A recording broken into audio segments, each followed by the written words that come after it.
नमस्तेऽस्तु महामाये श्रीपीठे सुरपूजिते शङ्खचक्रगदाहस्ते महालक्ष्मि नमोऽस्तु ते। नमस्ते गरुडारूढे कोलासुरभयङ्करी सर्वपापे हरे देवी महालक्ष्मी नमोऽस्तु ते। सर्वज्ञे सर्ववरदे सर्वदुष्टभयङ्करी सर्वदुःखहरे देवी महालक्ष्मी नमोऽस्तु ते। सिद्धिबुद्धिप्रदे देवी भुक्तिमुक्तिप्रदायिनी मन्त्रमूर्ते सदा देवी महालक्ष्मी नमोऽस्तु ते। आद्यन्तरहिते देवी आदिशक्ति महेश्वरी योगज्ञे योगसम्भूते महालक्ष्मी नमोऽस्तु ते।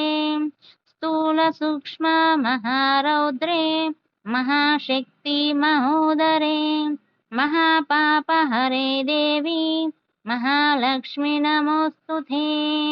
पद्मासनस्थिते देवी परब्रह्मस्वरूपिणी परमेशी जगन्माता महालक्ष्मी नमोऽस्तु ते।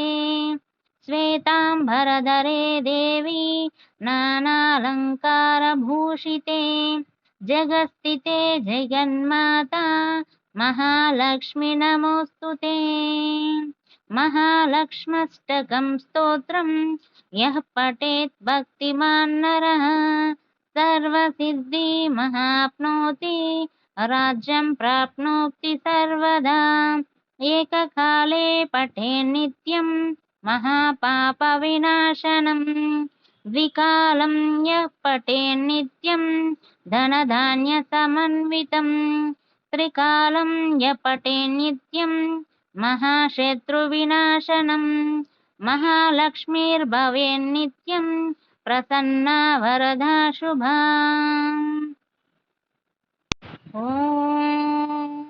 श्रीलक्ष्मीमाते नमः। ॐ